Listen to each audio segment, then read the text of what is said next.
السلام عليكم ورحمة الله وبركاته.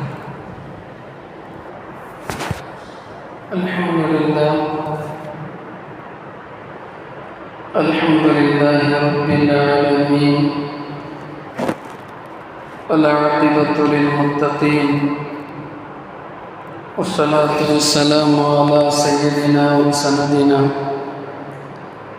وشفينا ومرشدنا ومربنا ووسيلتنا سيدنا محمد رسول الله خاتم الأنبياء والمرسلين، وعلى آله وصحبه أجمعين. قال الله تبارك وتعالى في القرآن الكريم: أعوذ بالله من الشيطان الرجيم، بسم الله الرحمن الرحيم.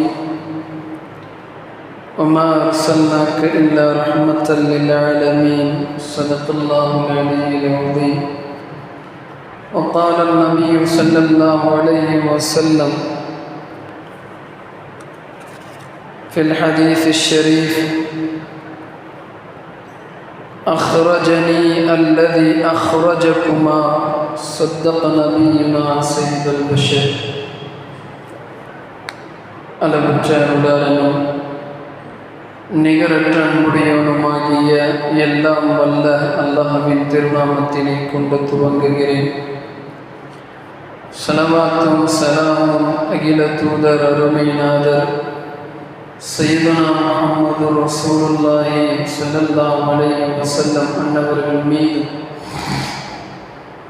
நபி அவர்களின் பரிசுத்தமான குடும்பத்தார்கள், மனைவிமார்கள், சத்திய சஹாபா பெருமக்கள், கர்பலா ஷஹதாக்கள், தாபீன்கள், தாபீன்கள், அக்தாபுகள், அஹ்யாஸுகள், நுஜபாக்கள், நுகபாக்கள், வலிமார்கள், முஸ்லிம்கள், முஃமின்கள் நம் அனைவர்கள் மீதும் நின்று நிலவட்டுமாக.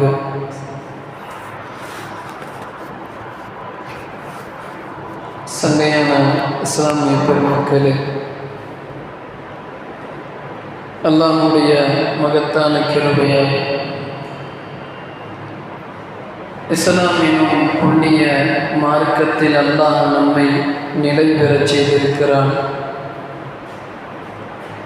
இமாம் ஷரஃபுத்தீன் பூசரி ரஹ்மத்துல்லாஹி அலைஹி அன்னவர்கள் தனது புர்தா ஷரீஃபிலே பாடுவார்கள்: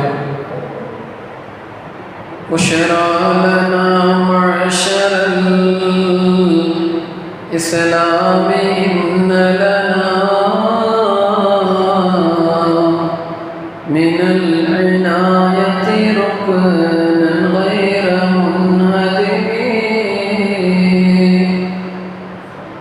அல்லாஹ் நமக்கு செய்திருக்கிற அருட்கொடைகளிலேயே மிகச்சிறந்த அருட்கொடை இஸ்லாமியராக நம்மை அல்லாஹ் படைத்திருக்கிறது என்பது அல்லாஹ்வுடைய பெருத்த அருட்கொடை. அந்த அருட்கொடையினை பெற்ற முஸ்லிம்களை உங்களுக்கு சுபச்சோபனம் உண்டாகட்டுமாக என்று பாடுவார். இந்த அருட்கொடைக்கு ஈடாக, இந்த உதவிக்கு ஈடாக எந்த அருட்கொடைகளையும் எந்த உதவிகளையும் ஈடாக்க முடியாத அளவிற்கு அல்லாஹ் நம் மீது செய்திருக்கக்கூடிய பேருபகாரம் என்பது முஸ்லிம்களாக அல்லாஹ் நம்மை ஆக்கியிருக்கிறது. அதைவிட மிக முக்கியமாக நபிகள் நாயகம் ஸல்லல்லாஹு அலைஹி வஸல்லமின் உம்மத்திலே நம்மை அல்லாஹ் ஆக்கியிருப்பது என்பது ஆகச்சிறந்த அருட்கொடை. இந்த அருட்கொடைகளை நினைத்து நாம் வாழ்க்கையில் இறைவனுக்கு எந்த நன்றியினை செலுத்தினோம் என்பதுதான் கேள்வி. இந்த மார்க்கம் என்பது சாதாரணமாக நம்முடைய கரங்களில் வந்துவிட்டனவா, வந்துருச்சா என்று ஒரு கேள்வியினை எழுப்பினால், இந்த மார்க்கத்தினை நம்வரை அடைய செய்வதற்கு இதுவரை உலகத்தில் தியாகம் செய்த நல்லடியார்களுடைய பட்டியல் நீண்டு கொண்டே செல்கின்றது. சொந்த ஊரிலே அகதிகளை போன்று ஆக்கப்பட்டு சத்திய மார்க்கத்தினை எடுத்து சொன்ன ஒரே ஒரு காரணத்திற்காக தன்னுடைய சொத்துக்களை, சுகங்களை, உறவுகளை எல்லாவற்றையும் தியாகம் செய்து மக்காவை விட்டும் மதீனா நகருக்கு சென்றதற்கு பிறகும் கூட அங்கேயும் நிம்மதியான ஒரு சூழல் ஏற்படாதவாறு சஹாபா பெருமக்களுடைய வாழ்க்கை நகர்கின்றது. இப்படி ஒரு சூழ்நிலையில் பல்வேறு பிரச்சனைகளை அனுபவித்த அந்த புண்ணியர்கள் இந்த மார்க்கத்திற்காக எவ்வளவு தியாகங்களை செய்திருக்கிறார்கள் என்ற கண்ணோட்டத்தினை இப்பொழுது இருக்கக்கூடிய முஸ்லிம் சமுதாயம் சற்று ஆழமாக நினைத்தால், படித்து பார்த்தால், இந்த நேரத்தில் நாம் எவ்வாறு இருக்க வேண்டும் என்ற தத்துவம் உண்மை நமக்கு தெளிவாக விளங்கும். இன்று இருக்கக்கூடிய இஸ்லாமிய சமுதாயத்தில் பெரும்பான்மையான முஸ்லிம் சமுதாயம் சும்மா ஏட்டு சுரக்காயினை போன்று, ஏட்டு சுரக்காய் சோற்றுக்கு உதவாது என்று சொல்லுவார்கள். ஒரு ஏடில் ஒரு ஸ்லேட்டில் சுரக்காய்னு எழுதிட்டா அதை சமைக்க முடியுமா? முடியாது. அதே போல இன்று பெரும்பாலான முஸ்லிம்கள் நான் முஸ்லிம் என்று பெயர் கூறுகிறார்களே தவிர இஸ்லாமியர்களுக்கு இருக்கக்கூடிய குணங்களும் இஸ்லாமியர்களுக்கு இருக்கக்கூடிய தியாக மனப்பான்மையும் அவர்களிடத்தில் இயற்கையாக இருக்கின்றனவா என்றால் இல்லை என்பது மிக மிக மிக வருத்தமான செய்தி. மறைந்த மாமேதை ஜவஹர்லால் நேரு அவர்கள் அடிக்கடி இதை சொல்லுவார்கள். Islam is best but Muslims are worst. இஸ்லாம் ஒரு சிறந்த மார்க்கம், ஆனால் முஸ்லிம்கள் மிக கேடுகட்டவர்கள். இஸ்லாம் சிறந்தது, அதை பின்பற்றக்கூடிய முஸ்லிம்கள் இன்று தீயவர்களாக இருக்கிறார்கள் என்று சொல்லுவதற்கான பின்னணி என்னவென்றால், உலகத்தில் எந்த சமுதாயத்திற்கும் எந்த மார்க்கத்திற்கும் எந்த மதத்திற்கும் கிடைக்காத மிகப்பெரிய பொக்கிஷமாக நபிகள் நாயகம் ஸல்லல்லாஹு அலைஹி வஸல்லம் என்ற மிகப்பெரிய ஆளுமை நமக்கு அல்லாஹ் வரமாக சலுகையாக வழங்கியிருக்கிறார். அந்த நபிகளாருடைய வாழ்க்கை, அந்த நபிகளாருடைய சொற்கள், அந்த நபிகளாருடைய செயல்கள் நமது வாழ்க்கையில் பின்னணிகளாக வந்துவிட்டனவா? நம்முடைய வாழ்க்கையில் நபிகளாருடைய சொல், செயல், அங்கீகாரம் எந்த அளவுக்கு தாக்கத்தை ஏற்படுத்தியது என்பதை நாம் உணர வேண்டிய கட்டாயத்தில் இருக்கிறோம். அவ்வளவு சாதாரணமாலாம் இந்த மார்க்கம் நம்முடைய கைகளில் வரலை. அடிக்கடி நாம் கூறுவது உண்டு, திரும்பும் திசையெல்லாம் இறைநேசர்களுடைய நிறைய மக்பராக்களும் தர்காக்களும் சின்னங்களும் இருக்கின்றன. இவைகளெல்லாம் உணர்த்துகிற பாடம் என்னவென்றால், இந்த மார்க்கத்திற்காக சிரமங்களை மேற்கொண்டு எல்லா திசைகளிலேயும் இஸ்லாத்தை பரப்பி அங்கேயே வாழ்ந்து மறைந்து தங்களுடைய சொந்த ஊர்களை எல்லாம் தியாகம் செய்து இஸ்லாத்திற்காக வேண்டி வந்த இந்த இறைநேசருடைய வாழ்க்கையுடைய சின்னங்களை அல்லாஹ் வைத்திருப்பதற்கான பின்னணி என்னவென்றால், இந்த புண்ணியஸ்தர்களை போன்று நீங்கள் வாழுங்கள் என்பது அர்த்தம்.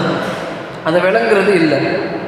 நபிகள் நாயகம் ஸல்லல்லாஹு அலைஹி வஸல்லம் அன்னவர்களையும் அவர்களுடைய ஒட்டுமொத்த சொந்தங்களையும் ஷுஅபைய அபூ தாலிப்ங்கிற பள்ளத்தாக்கில் இஸ்லாத்தை கூறினார்கள் என்ற ஒரே ஒரு காரணத்திற்காக மக்காவுடைய தலைவர்கள் எல்லாம் சேர்ந்து ஊரை விட்டு தள்ளி வைத்து அவர்களோடு உணவை பரிமாறக்கூடாது, உணவை கொடுக்கக்கூடாது, எந்த சொந்த பந்தமும் வைத்துவிடக்கூடாது, எந்த விதமான அவர்களோட தழுவலும் இருக்கக்கூடாது, வியாபாரம் செய்யக்கூடாது, இங்கிருந்து எதையும் அங்கே கொடுக்கக்கூடாது என்று 3 வருட காலங்கள் நபிகள் நாயகம் ஸல்லல்லாஹு அலைஹி வஸல்லமுடைய குடும்பம் அந்த ஷுஅபைய அபூ தாலிபில் சிரமத்தோடு வாழுகிறது. வரலாற்றை படித்து பார்த்தால் தெரியும், நாயகம் ஸல்லல்லாஹு அலைஹி வஸல்லம் என்ற ஒற்றை நபருக்காக பெருமானாருடைய ஒட்டுமொத்த சொந்த பந்தமும் அந்த சிரமங்களை மேற்கொண்டது. ஒட்டுமொத்த சொந்த பந்தமும் எந்த அளவுக்கு எழுதுறாங்கன்னா, ஊரை விட்டு ஓரத்தில் இருக்கிற ஷுஅபைய அபூ தாலிப்ங்கிற பள்ளத்தாக்கிலே பசியால் துடித்து கொண்டிருக்கிற குழந்தைகளுடைய அழுகுரல் கஅபத்துல்லா மைய பகுதியில் வந்து அந்த அழுகுரல்கள் தாக்கங்களை ஏற்படுத்தும் என்று வரலாற்றில் எழுதுகிறார்கள். இந்த அளவுக்கு சிரமங்களை மேற்கொண்டு இந்த மார்க்கத்தினை நபிகள் நாயகம் சய்யிதுனா முஹம்மது ரசூலுல்லாஹி ஸல்லல்லாஹு அலைஹி வஸல்லம் நம்மிடத்தில் சேர்த்தார்கள் என்றால், நாம் அந்த மார்க்கத்திற்காக வேண்டி செய்த தியாகங்கள் என்ன? அந்த மார்க்கத்தை பாதுகாப்பதற்காக, மதரசாவினை கட்டமைப்பதற்காக, பள்ளிவாசலை பாதுகாப்பதற்காக, மார்க்க அறிஞர்களை பாதுகாப்பதற்காக, நம்முடைய அண்டை வீட்டுக்காரர்களை, ஏழையாக இருப்பவர்களை பாதுகாப்பதற்காக, சமுதாயத்துடைய பொது நலன்களை பாதுகாப்பதற்காக நாம் மேற்கொண்ட நடவடிக்கைகள் என்ன என்பது கேள்வி. ஸல்லல்லாஹு அலைஹி வஸல்லம் அன்னவர்களை பற்றி சய்யிதத்துனா ஆயிஷா நாயகி ரலியல்லாஹு அன்ஹா அன்னவர்கள் அறிவிக்கிற ஹதீஸ் புகாரியில் 6458 பதிவாயிருக்கு. ஆயிஷா நாயகி சொல்லுகிறார்கள், கான யத்தி அலைனா அஷ்ஷஹரு மா நூகிது ஃபீஹி நாரன். பல மாதங்கள், கிட்டத்தட்ட தொடர்ச்சியாக 1 மாத காலம் எங்கள் மீதெல்லாம் கடந்து சென்றிருக்கின்றன. அப்படி போல பல்வேறு மாதங்கள் ஒரு மாதமாக சென்றிருக்கின்றன. எங்கள் மீது தொடர்ச்சியாக 1 மாத காலம் வீட்டில் எதையுமே சமைக்காத நேரங்கள் எல்லாம் வந்திருக்கிறது. யார் சொல்றா? ஆயிஷா நாயகி. முவ்வுலகத்திற்கும் அரசராக வந்த முஹம்மது ரசூலுல்லாஹி ஸல்லல்லாஹு அலைஹி வஸல்லம் கியாமத்து நாள் வரை வரக்கூடிய மனித சமுதாயம் பின்பற்றக்கூடிய ஒரு மாபெரும் அரசியல் ஆளுமை, ஒரு மிகப்பெரிய சிம்ம ரிஷி, மிகப்பெரிய ராஜ ரிஷி, அவர்களுடைய வீடுகளிலே அவர்களின் மனைவிமார்கள் உண்ணுவதற்கு உணவே இல்லாமல் 1 மாத காலம் கடந்தது என்று ஆயிஷா நாயகி சொல்றாங்க. 1 மாதம் எங்கள் வீட்டில் நாங்கள் சமைச்சதே இல்லை. அந்த அளவுக்கு ஏழ்மையான சூழலில் எல்லாம் நாங்கள் இருந்திருக்கிறோம் என்று ஆயிஷா நாயகி அறிவிக்கிறார்கள். அப்படி ஒரு கடுமையான ஏழ்மை. இஸ்லாத்தை எடுத்து சொல்லக்கூடிய அந்த ஒரே ஒரு காரணத்திற்காக நபிகள் நாயகம் ஸல்லல்லாஹு அலைஹி வஸல்லம் அன்னவர்கள் இவ்வளவு சிரமங்களை தங்களுக்கு தாங்களே பெருமானார் காட்டிக் கொண்டதற்கான அர்த்தம் என்னவென்றால், என்னுடைய உம்மத்து உலகத்துடைய ஆசைகளில் அதிகமாக சென்று இந்த உம்மத்தை மறந்துவிடக்கூடாது. ஏன் சொத்து, என்னுடைய சுகம், என்னுடைய பிள்ளை, என் மனைவி என்று எப்பொழுது சுயநலம் வருகிறதோ அப்பொழுது பொது நலம் காணாமல் போயிடும். என்னுடைய மனைவி தான், என்னுடைய குழந்தை தான், என்னுடைய வீடு தான் இருந்தாலும் மார்க்கத்திற்காக, மார்க்கத்தை பின்பற்றுபவர்களுக்கு நாங்கள் என்ன செய்தோம்? ஒரு பிரச்சனை வருது, அந்த பிரச்சனையின் போது நாம் என்ன போய் நின்றோம்? ஒரு போராட்டம் வருகிறது, முஸ்லிம் சமுதாயத்துடைய பொது பிரச்சனையாக இருக்கின்றது. அந்த பொது பிரச்சனையில் நாம் என்ன கலந்து கொண்டோம்? இவைகளை அனைத்துமே நாம் புரட்டி பார்க்க வேண்டிய தேவைகளில் இருக்கிறோம். நாயகம் ஸல்லல்லாஹு அலைஹி வஸல்லம் எப்படி வாழ்ந்திருக்கிறார்கள், சஹாபா பெருமக்கள் எப்படி வாழ்ந்திருக்கிறார்கள்.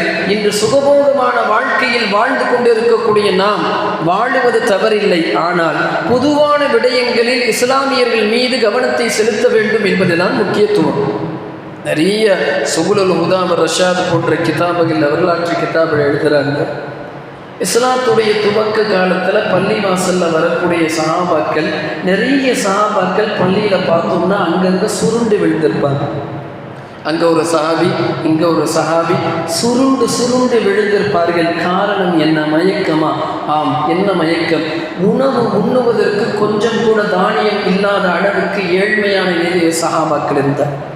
அவ்வளவு சிரமத்தோடு பள்ளிகளில் மயக்கமுற்ற பசியுடைய மயக்கத்தின் காரணமாக கீழே விழக்கூடிய அளவுக்கு சஹாபா பெருமக்களுடைய வாழ்க்கை கடந்து இந்த இஸ்லாமிய மார்க்கம் நம்முடைய கைகளில் வந்தது. எந்த அளவுக்கு எழுதுறாங்கன்னா, போர்க்களத்தில் ஷஹீதான சஹாபா பெருமக்களுக்கு உடுத்துவதற்கு, கஃனிடுவதற்கு கஃனுடைய துணி இருக்காது. அந்த அளவுக்கு ஏழ்மையாக இருந்த நிலை. மேலே இழுத்தா கீழே தொட தெரியும், கீழே இழுத்தா மேல் உடம்பு தெரியும். அந்த அளவுக்கு சிரமத்தை மேற்கொண்டு இந்த மார்க்கத்திலே சஹாபா பெருமக்கள் அடுத்து வரக்கூடிய சந்ததிகளுக்கு கொடுத்தார்கள்.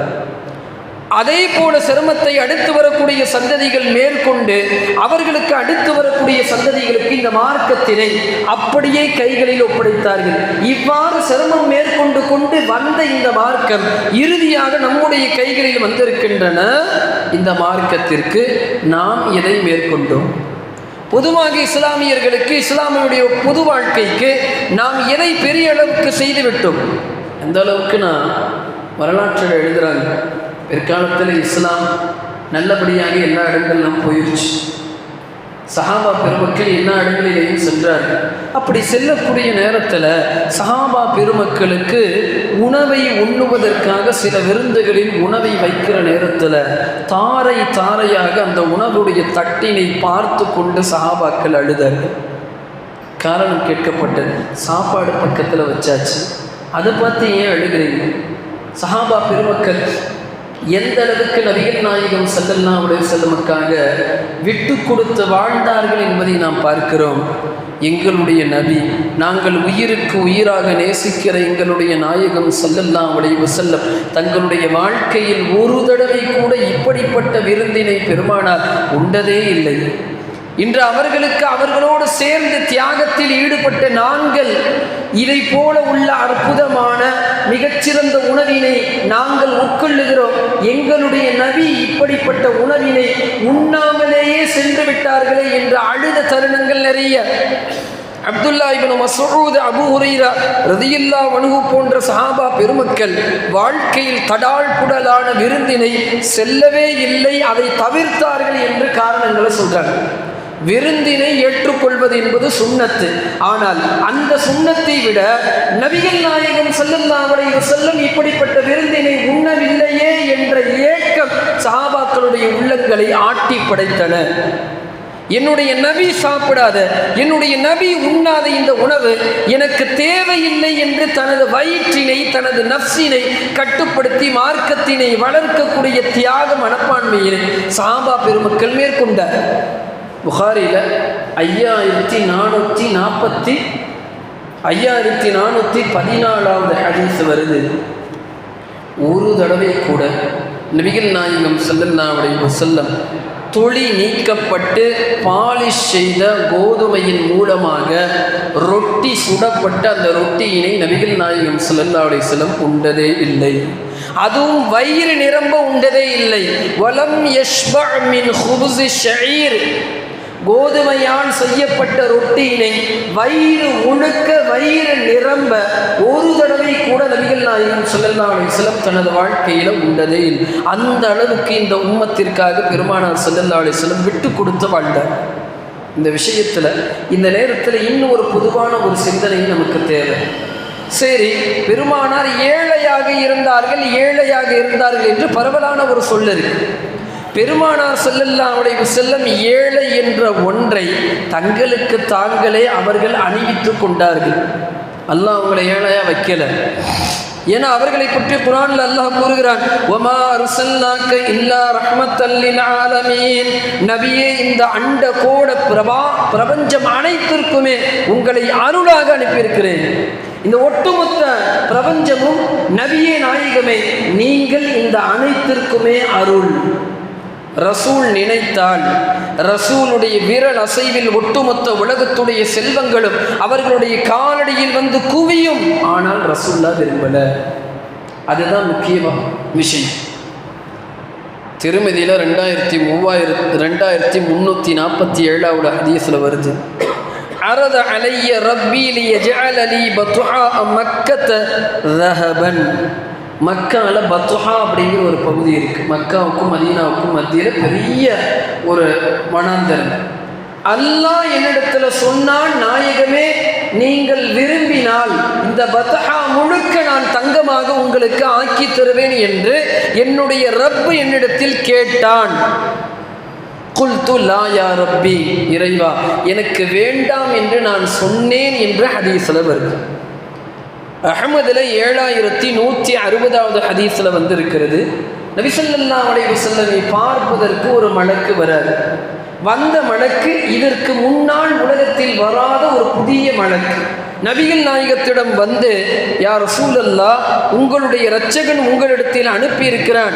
அஃப மலிக்கன் நபியன் யஜஅலுக அவ் அபதன் ரசூலன், அல்லாஹ் நீங்கள் நாடினால் அல்லாஹ் உங்களை மிகப்பெரிய அரசராக நபியாக அல்லாஹ் உங்களை ஆக்குவான். அது உங்களுக்கு விருப்பமா? இந்த உலகத்தை ஆட்டி படைக்கிற அரசராக செல்வந்தராக இருப்பதற்கு உங்களுடைய விருப்பமா? அல்லது அவ் அபுதன் ரசூலன், அடிமையாக இறைவனுடைய ரசூலாக இருப்பதற்கு உங்களுக்கு விருப்பமா என்று கேள்வி கேட்டார்கள். அல்லாஹ் கேட்க சொன்னான். நபிகள் நாயகம் ஸல்லல்லாஹு அலைஹி வஸல்லம் சொன்னார்கள், கால பல் அபுதன் ரசூலா, நான் அல்லாஹ்வுடைய அடியாராக ரசூலாக நான் இருக்கிறேன்னு தேர்ந்தெடுக்கிறேன்.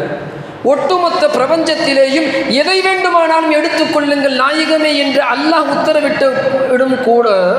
உத்தரவிட்டு கூட அல்லாஹ் ஏழையினை தன்னுடைய ஹபீப் ஸல்லல்லாஹு அலைஹி வஸல்லம் தேர்ந்தெடுப்பதற்கான ஒரு சூழலை அல்லாஹ் உருவாக்கிட்டான்.